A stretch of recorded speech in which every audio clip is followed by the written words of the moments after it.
What is up, YouTube? Welcome back to my channel. If this is your first time here, then welcome to my channel. Go ahead and hit the subscribe button because you will not be disappointed. Today's video is going to be a story about Mary Bell, who is a 10-year-old child's killer. Okay, I mean, she was a child and she was a killer, and then she was killing children, so both ways, a double entendre there. And I know I look a little rough, but it's gonna come together throughout the video. So if you are interested in seeing me go from this to real cute and hearing this story, then just keep on watching. So little Mary Bell was born to a 16-year-old prostitute, Betty Bell.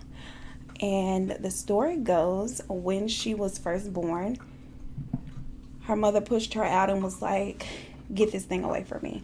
I don't know if she just knew little Mary Bell had a little vicious stank on her that just told her, you know, this child is not gonna be it. Whatever the case, she knew this child was going to be trouble. She made several attempts to get rid of her. She tried to give her to a woman who was having trouble adopting. She just pretty much gave her the kid and was like, go. But Betty's sister went and retrieved the child and was like, girl, you can't do this. And reportedly she was accident prone. She fell from a window as a child. And she also overdosed on pills, which to me it sounds like Betty was trying to pull an old Casey Anthony and get rid of this child. But they say it was an accident. She was accidentally doing this stuff herself, and so I'm going to leave that for you to speculate. Whatever the case may be, Betty was stuck with Mary, and she wasn't happy about it. So she eventually got back to working, going on these trips, business trips out of town, you know, being a little prostitute and selling that vagina worldwide.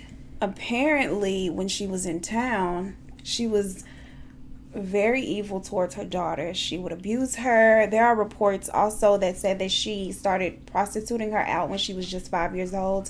But none of her family has corroborated these claims and said that this is true. So we really just don't know. This is just what Mary says happened to her as a young girl.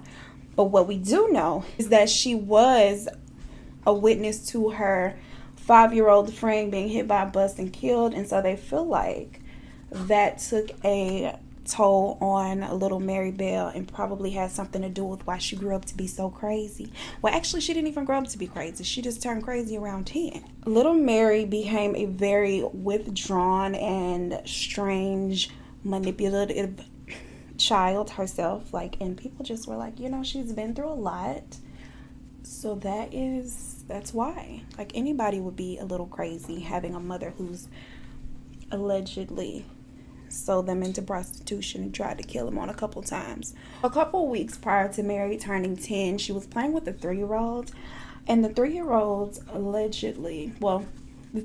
had an accident falling from the top of an air raid shelter, and this was taken as an accident. The parents of the boy, Mary's mama, they all thought it was an accident. So they were just like, oh, this is so terrible. The boy wasn't that badly injured. So they just brushed it off as an accident. And, you know, time went on. One day prior to her 11th birthday, which is a couple weeks after the incident with the little kid falling, little Mary kicked it up a notch. She decided, you know what? It's time to turn up. Mary lured 4-year-old Martin Brown to an abandoned building to play, and there she strangled him and left him there. The next day she returned with her friend Norma Bell, who was at the time 13, to show her the body. She was pretty much like, you want to see a damn body? Y'all want to see a dead body? Yeah. And Norma was down, and so they returned to the building, but unfortunately, well, I guess depending on how you're looking at it, unfortunately for Mary, Martin's body had been discovered the day prior to them getting there. So when they got there, he was not there. 2 other boys were playing in the abandoned building, and they ran across little Martin's body, alerted the police. And so, yeah. Police had no clue of what happened to little Martin. There was barely any physical trauma. And so they were pretty much at a loss for their investigation. They were not on to little Mary at all. And I mean, who would think that a 10-year-old would be out here strangling babies? There was an empty bottle of painkillers found near his body. I'm not sure if Mary placed it there to throw the police officers off or to stage it to make it look like a suicide. I mean, more than likely.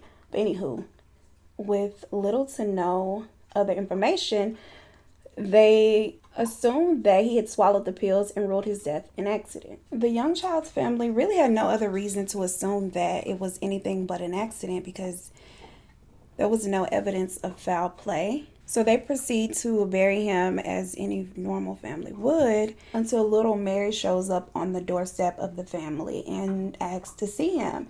And so the mother is just thinking, oh, this child's coming to see my child.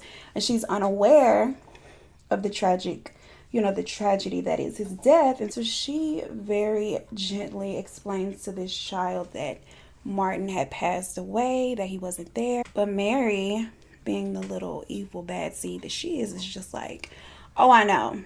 I want to see him in his casket. So the mother becomes very upset, rightfully so. I mean, girl, what? She slams the door in Mary's face and she's just like, get out of here, little bitch. Scram. Beat it. Beat it, bitch. Apparently Mary wasn't satisfied with just doing this crime and getting away with it. And a lot of times that's how killers are. Like, they want to some degree some acknowledgement or credit for their horrible crimes. Mary wanted somebody to know that she had done this. So she took her little flunky Norma to a nursery or nearby daycare and they vandalized it after hours. They left notes taking credit for Martin's death and just, not, anonymously, not with their names, of course. Police, of course, were notified by the workers of the daycare, and they just, apparently around that time, they had been experiencing some break-ins, and they just thought that this was just another break-in, but a particularly, weird one. Nevertheless, they kind of just installed some cameras and moved along. Now, the next couple days on the cameras, Mary and her flunky Norma were spotted hanging out outside the daycare, but they weren't doing anything wrong at that time. They weren't trying to break in or anything, so nothing happened to them. They just were looked upon as weird little bystanders. Mary, of course, still is not satisfied because she is not getting any recognition for her devious little crime. And so then she begins telling all her little classmates that she was the one that had killed Martin, but they weren't believing her. Apparently she was known to be like a little tiny liar, and so they were just like, this girl is all cap. She didn't do this. Whatever. No one took her serious. So at this point, Mary was like, you know what? Let's go again. On July 31st, just 2 months after the death of Martin Brown, Mary and Norma take a 3-year-old by the name of Brian Howe. They lure him to an abandoned building and then they strangle him and mutilate his little body. They took a pair of scissors. Well, Mary took a pair of scissors and she carved an M into his belly. She scratched up his thighs and also mutilated his penis. Like, girl, how disturbed are you? The next day when the boy was not located, Mary grew a little impatient. She's like, look, I can't be doing all this and nobody recognizes. So, of course, the family is looking for the 3-year-old. They initiate a search, and she and Norma both pair with the sister of the boy and go off in a search for him. They actually come up on the abandoned building where the boy is, and Mary points over to a bunch of concrete blocks that they had placed over his body. And it's like, hey, let's look over there. And the sister was like, I doubt he would be there. Norma corroborates because she's like, bitch, what are you doing? What are you doing? And so she's like, yeah, no, that's not, because he's probably not there. I'm with the sister. When Brian's body is finally found, of course, they're shook.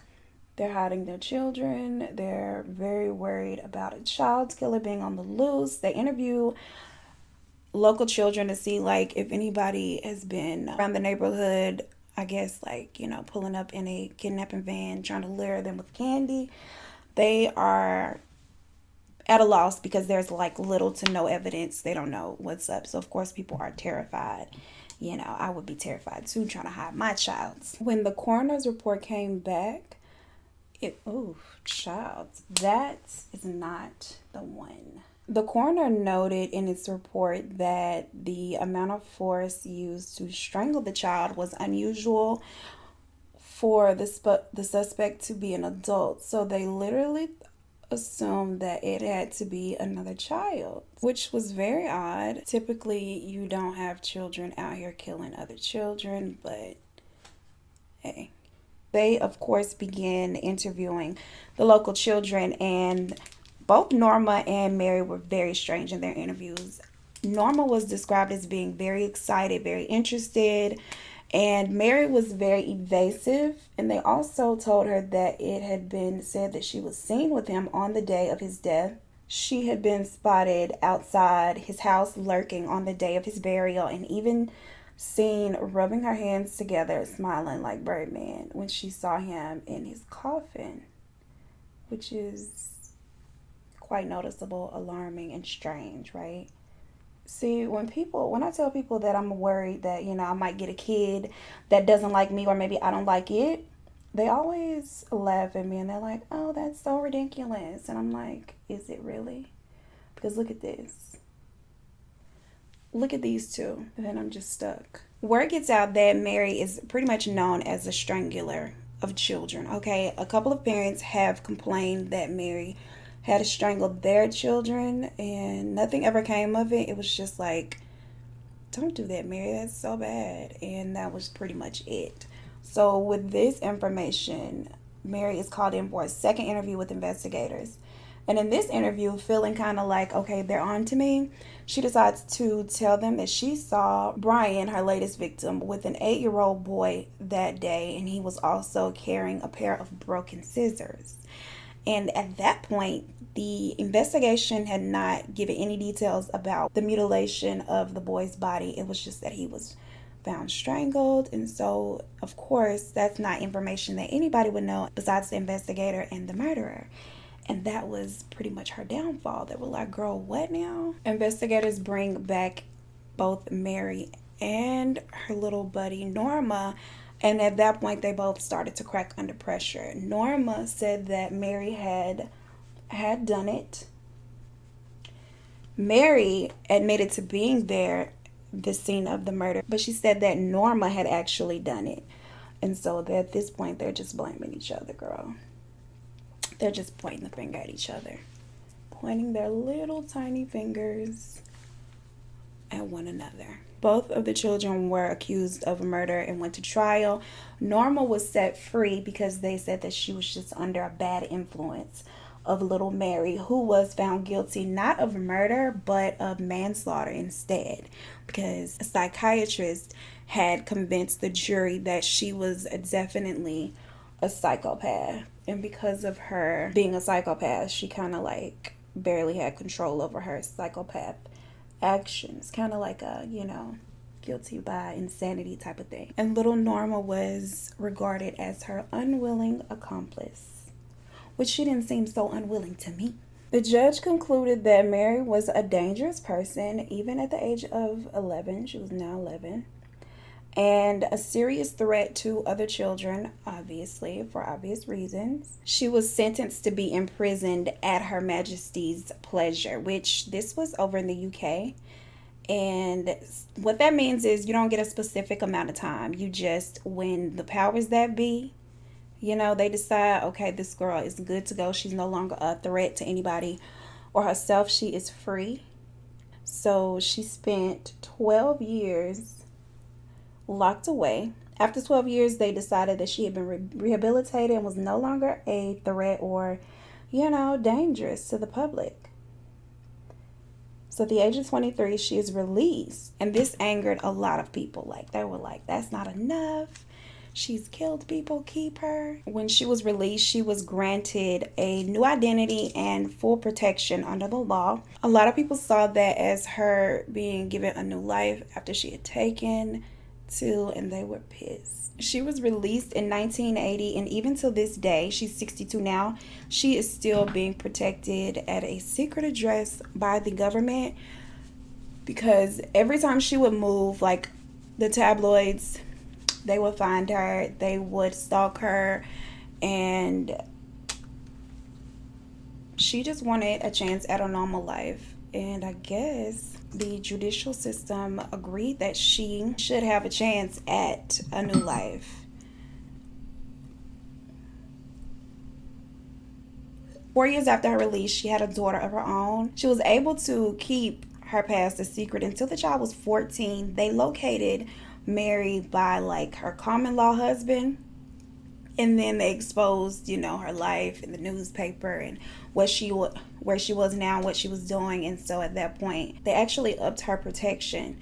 And this, of course, pissed a lot of people off even further. They felt like it had become all about her and her protection and her needs, and nobody really cared about the family and how they felt. The orders of protection are actually referred to nowadays unofficially as Mary Bell orders, when someone who has committed a crime is released under protective custody and, protected by the government. I mean, I get how the family feels. Can you imagine losing your children like that, and then all of this taxpayers' dollars, which are mine, are going towards protecting and housing and keeping the identity secret of the person who's killed these children? Insane. You know what? I was going to take my hair down for the sake of a thumbnail and being real cute at the end of the video, but I'm not going anywhere, and I want my girls to be real popping when I do go somewhere. So I'm not about to take them down. This is the finished look, okay? This is it. If you enjoyed the look, if you enjoyed the video, the story, the combination of the two, don't forget to give the video a thumbs up on your way out. Comment, share, subscribe if you have not. Thank you so much for watching, and I will see you in the next one. Peace.